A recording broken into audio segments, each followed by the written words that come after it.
Hello friends, मैं सिर्फ doctor Salman Naseer और आज हम लोग डिस्कस करने जा रहे हैं clinical approach to respiratory disease.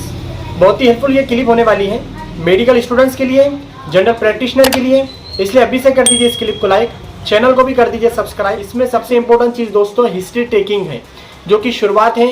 तो हम इसमें सबसे इम्पोर्टेंट जो कि नाम है, पेशेंट का नाम, उसकी एज, उसका सेक्स, उसके अलावा उसका ऑक्यूपेशन, उसका एड्रेस से सबसे इम्पोर्टेंट दोस्तों ऑक्यूपेशन है। ऑक्यूपेशन के बारे में हम पेशेंट के अच्छे से पूछें कि आपका जो है ऑक्यूपेशन क्या है, तो उससे हम लोग को बहुत सारी बातें समझ में आती हैं और रूल आउट होती हैं और करीब हम लोग डायग्नोस के पहुंच जाते हैं। तो दोस्तों हम बात कर रहे हैं रेस्पिरेटरी डिजीज़ के बारे में, उसके क्लिनिकल अप्रोच के बारे में। तो जाहिर सी बात है इससे रिलेटेड चीफ कंप्लेंट हमारे सामने आएगी।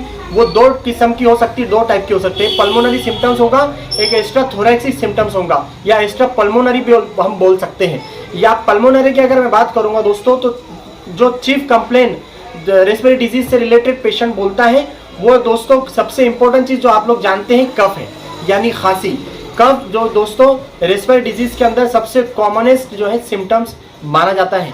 इसके साथ ही एक्सपोर्टेशन या जो भी म्यूकस वगैरह जो बाहर निकलता है, ये भी उसके अंदर एक कॉमन एक सिम्टम्स कह सकते हैं इसको। साथ ही दोस्तों इसके अंदर हेमेप्टोसिस और इसके अंदर हेमेटेसिस और हेमेप्टोसिस, और इसके साथ ही इसके अंदर breathlessness, wheezing sound, chest pain, ये सब चीज़ें लेकर पेशेंट आ सकता है। एक्स्ट्रा थोरेसिक की या एक्स्ट्रा पल्मोनिक की अगर मैं बात करूंगा, तो इसके अंदर दोस्तों fever, weight loss, dyspnoea, sweating, cor pulmonale, hypoxia. अब ये क्या हाइपोक्सिया और हाइपरकेपनिया। अब हाइपोक्सिया क्या है दोस्तों, आपको पता होगा ऑक्सीजन की कमी, और hypercapnia that mean an absence of enough oxygen in the tissues to sustain body functions.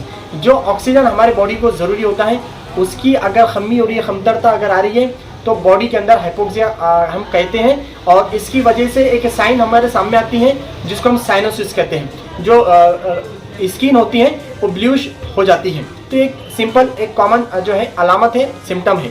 साथ ही दोस्तों इसके साथ ही HPOA, इसमें क्या होता है, inflammation of bones and joints in wrist joints and ankles. ये यानी कि क्लबिंग फिंगर्स हम जिसको कह सकते हैं, बहुत ही कॉमन या बहुत ही यानी कि बहुत ही आम जो है ये एक साइन होती है।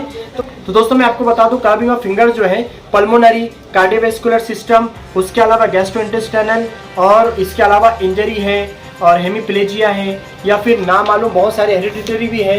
तो इस तरह से इसके दूसरे भी बहुत सारे जो है काउजेस हो सकते हैं क्लबिंग ऑफ फिंगर्स के। लेकिन साथ में हमको जब इसके साथ जोड़ना है, अगर इसको रेस्पिरेटरी डिजीज के रिलेटेड हमको देखना है, तो खास हमको दूसरे सिम्टम्स पर भी जो है तो तवज्जो देना पड़ेगा। इसके साथ ही दोस्तों एक बहुत ही इंपॉर्टेंट चीज़ मैं आपको बताता हूँ, वो रेस्पिरेटरी डिजीज के अंदर जिसको हम लोग को ऑब्जर्व करना होता है, वो है दोस्तों कफ यानी खांसी। तो इसमें दो चीज़ें रहती है, ड्राई कफ और एक वेट कफ। तो दोस्तों इसके अंदर ड्राई कफ जो है कॉमनली अपर रेस्पिरेटरी ट्रैक्ट के इन्फेक्शन है, साइनस है, इसके अलावा अस्थमा के कुछ कंडीशन के अंदर, और इसके साथ ही सबसे कॉमन ये ट्यूबरकुलोसिस में होता है। तो इस तरह से ड्राई कफ। और इसके अलावा वेट कफ की अगर बात करेंगे दोस्तों, कफ विथ एक्सपेक्टोरेशन जिसको हम कहते हैं, तो वो ट्यूबरकुलोसिस में भी होगा सेकंड इन्फेक्शन की वजह से।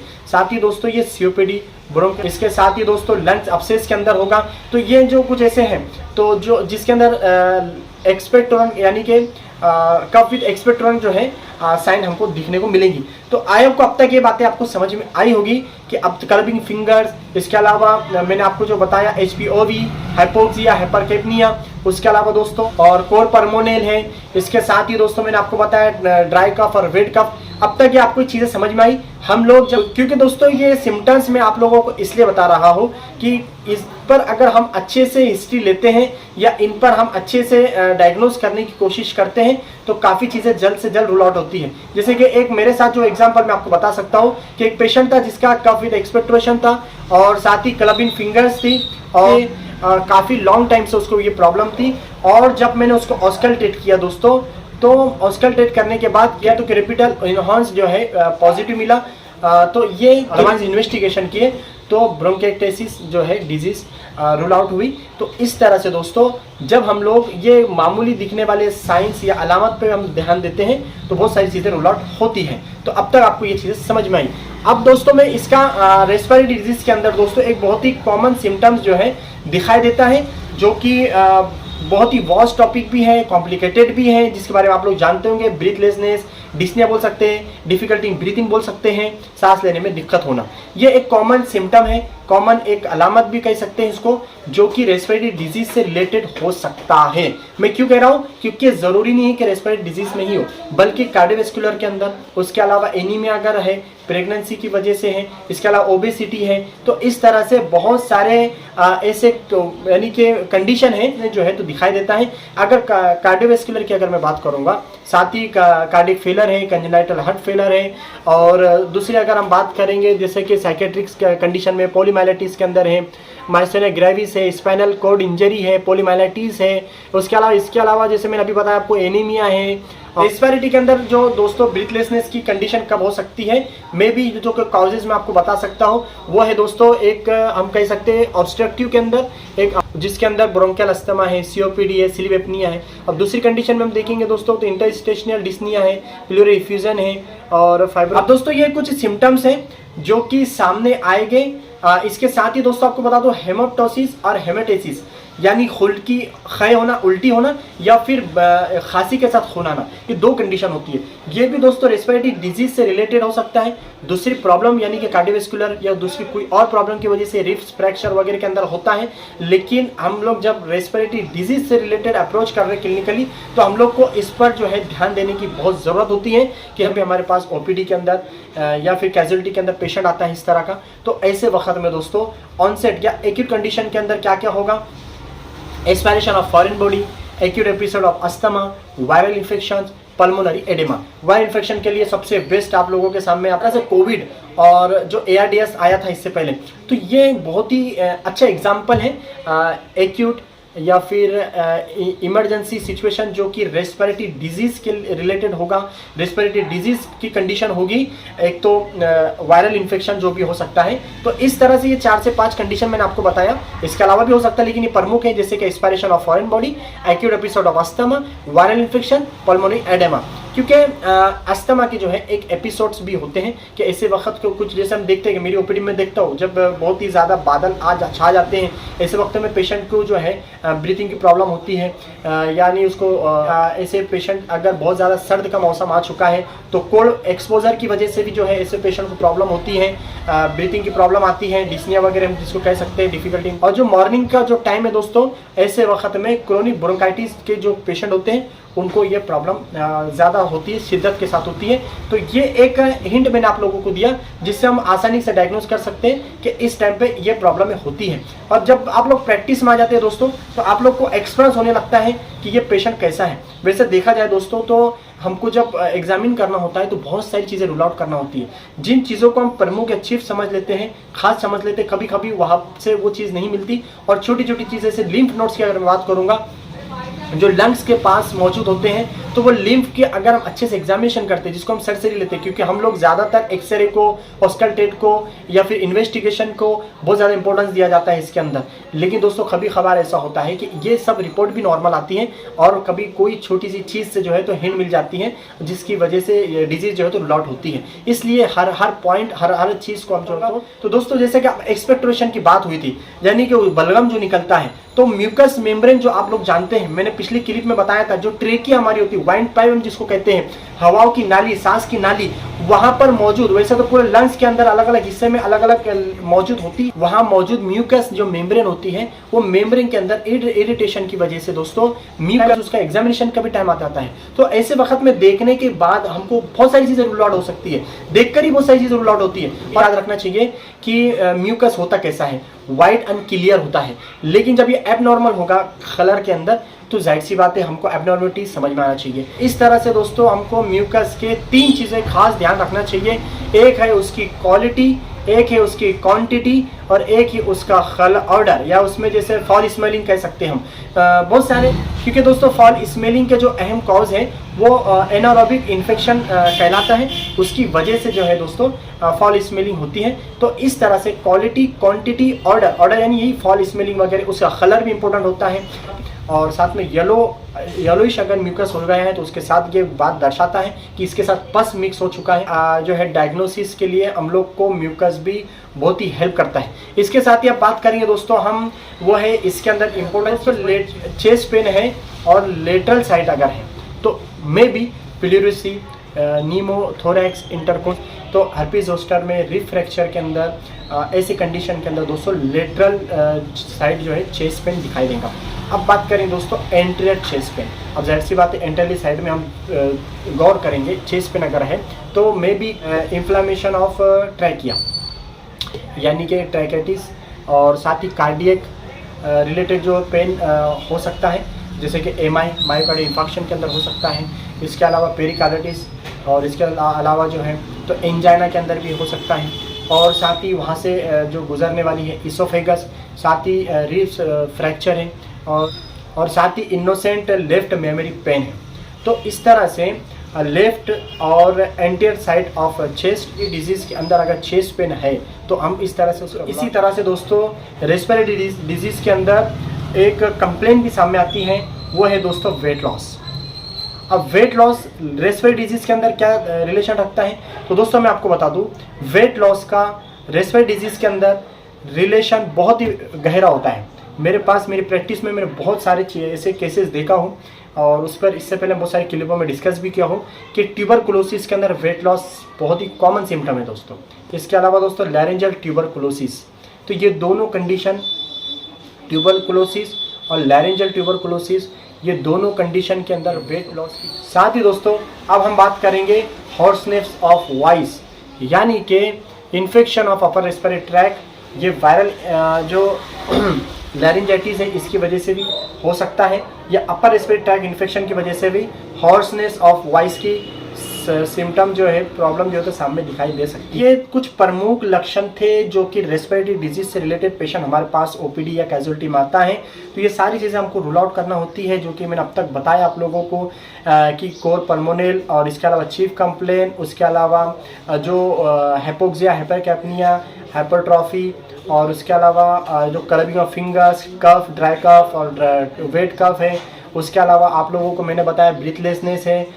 उसके अलावा मैंने आपको जो है दूसरे कुछ ऐसे सिम्टम्स बताया, और एक्सपेक्टोरेशन की हमने बात करें, स्पुटम की अगर हमने बात करें, और चेस्ट पेन की हम लोगों ने बात की है, वेट लॉस की, हॉर्सनेस ऑफ वॉइस की हमने बात की अब तक।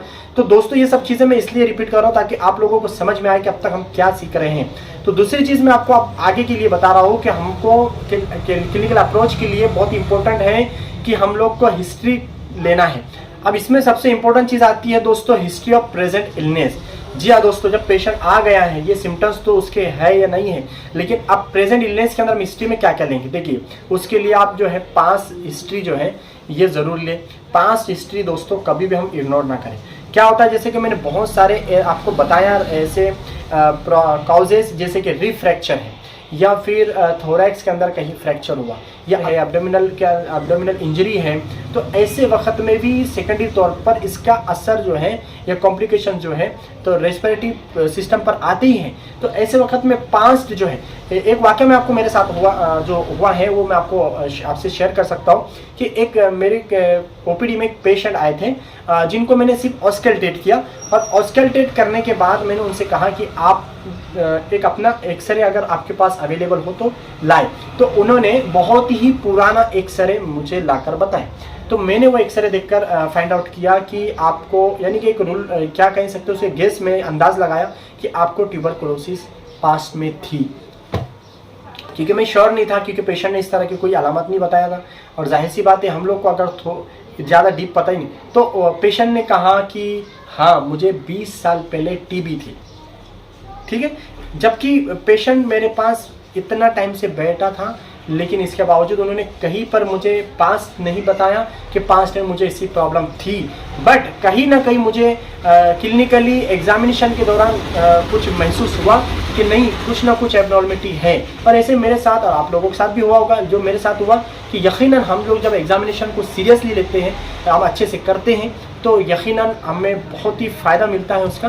तो यही कहूँगा मैं आप लोगों से कि जब हम हिस्ट्री लेते हैं तो 5 हिस्ट्री ज़रूर लें, अच्छे से हम 5 हिस्ट्री लें प्रेजेंट इलनेस के अंदर। साथ ही उसका हमको प्रेजेंट इलनेस के अंदर हमको ड्रग हिस्ट्री लेना है। कई मेडिकेशंस ऐसी होती हैं जिसके वजह से जो है इस तरह की प्रॉब्लम, रेस्पिरेटरी डिजीज से रिलेटेड प्रॉब्लम में आ सकती है, एनाफिलेक्टिक शॉक के जैसे प्रॉब्लम में क्रिएट हो सकती है पास्ट के अंदर।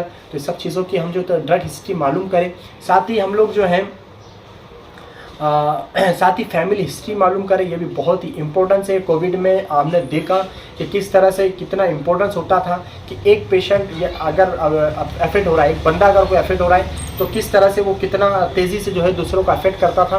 तो इसीलिए जी दोस्तों, पर्सन हिस्ट्री का भी बहुत अपना एक इम्पोर्टेंस होता है दोस्तों क्लिनिकल अप्रोच के ऑफ रेस्पिरेटरी डिजीज़ के अंदर। उसके अंदर सबसे इम्पोर्टेंट चीज़ जो आप लोगों को पता होगा, स्मोकिंग। जी हाँ दोस्तों, स्मोकिंग जहाँ हमारे इंडिया की बात करेंगे तो ज़रूरी नहीं है कि वो सिगरेट ही पीता हो, बीड़ी स्मोकर भी हमारे पास है। और हेल्थ एक्सपर्ट का जो खास चेस्ट फिजिशियन होते हैं और चेस्ट का यानी कि रेस्पिरेटरी डिजीज़ के अंदर जो एक्सपर्ट होते हैं, उनका कहना है कि सिगरेट में तो नुकसान है लेकिन उससे बहुत ही ज़्यादा नुकसान बीड़ी के अंदर भी होता है। तो ऐसे लोगों के आप एक्सरे देखिए, क्योंकि बहुत जल्द हम लोग की एक क्लिप में अभी बनाने वाला हूँ एक्सरे फंडिंग या एक्सरे को कैसा समझना, रीड करना, तो सारी चीज़ें के ऊपर में जो है तो एक्सरे के बारे में क्लिप बनाने वाला हूँ। तो उसमें बताऊंगा कि बीड़ी स्मोकर जो होते हैं, बीड़ी पीने वाले जो लोग होते हैं, उनका एक्सरे में आप समझ सकते हैं कि किस तरह का उनके एबनॉर्मलिटी उनके लंग्स में देखी जाती है।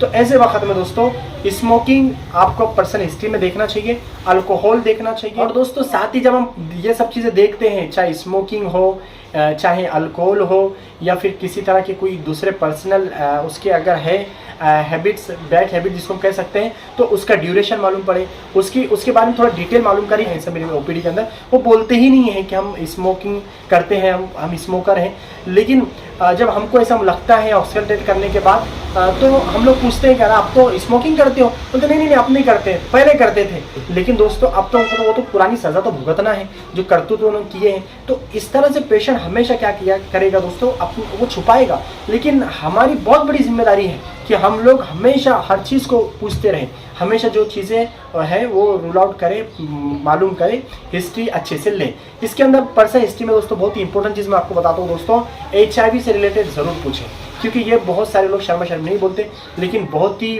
गहरा ताल्लुक होता है HIV का। तो अब ये चीज़ भी आपको करना चाहिए। साथ ही दोस्तों अब हम बात कर रहे हैं एग्जामिनेशन के अंदर। जी हाँ दोस्तों, अब हम फिजिकल एग्जामिनेशन की तरफ आ रहे हैं। अब तक हमने हिस्ट्री, साइंस, सिम्टम्स और जो ऑनसेट जो पेशेंट आता है उसको कैसे देखना, कैसे करना, उसका गेस्चर, ये सब चीज़ हमने देखा।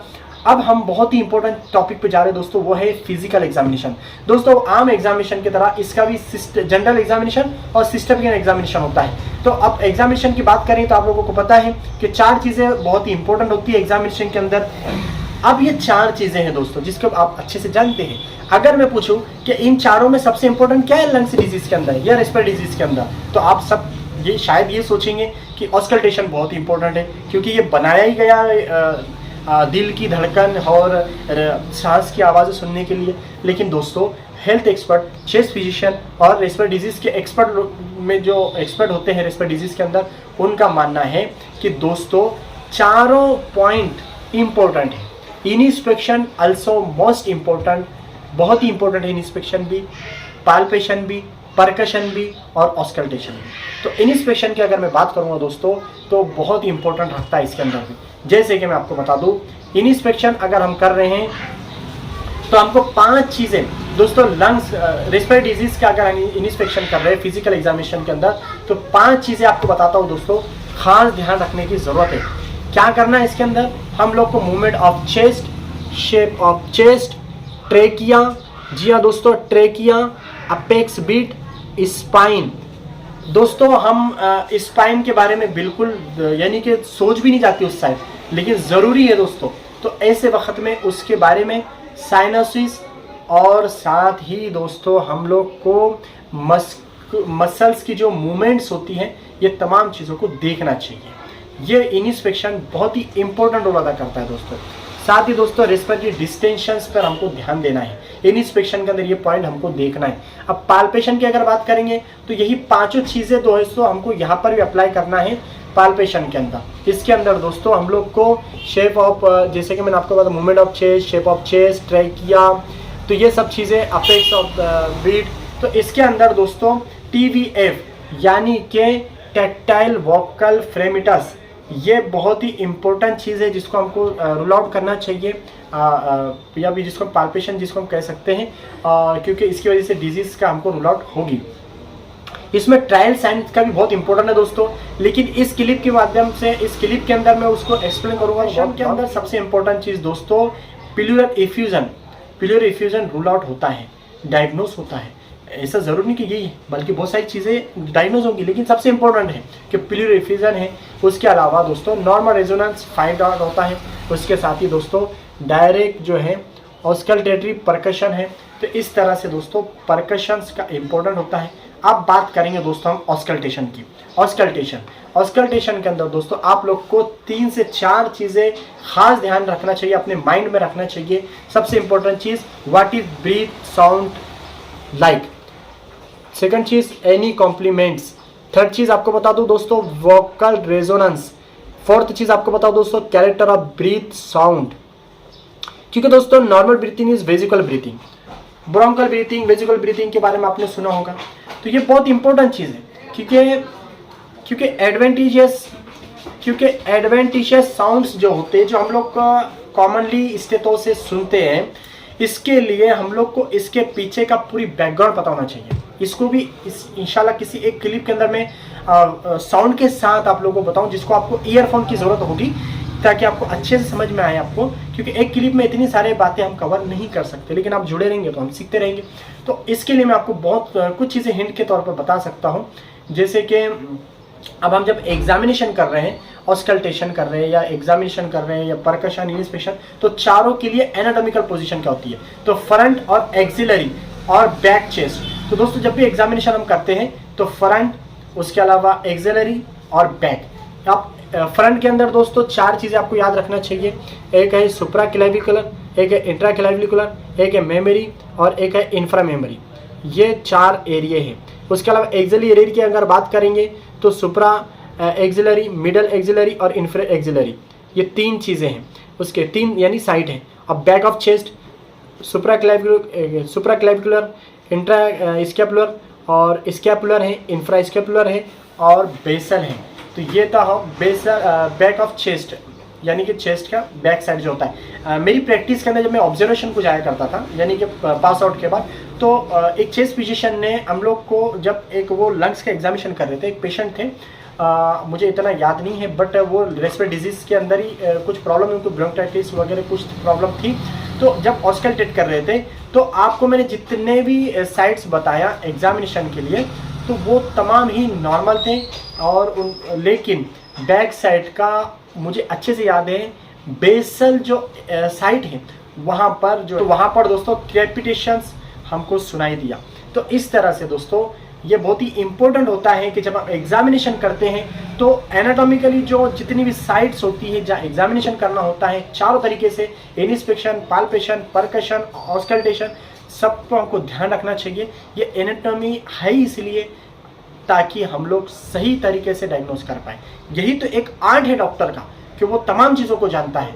ऐसा नहीं कि बस देख लिए सुन लिए, नहीं, तमाम चीज़ों को, उसका बैकग्राउंड को जानता है। यही एक आर्ट। अब दोस्तों हम लोग जानते हैं एडवेंटिशियस साउंड्स।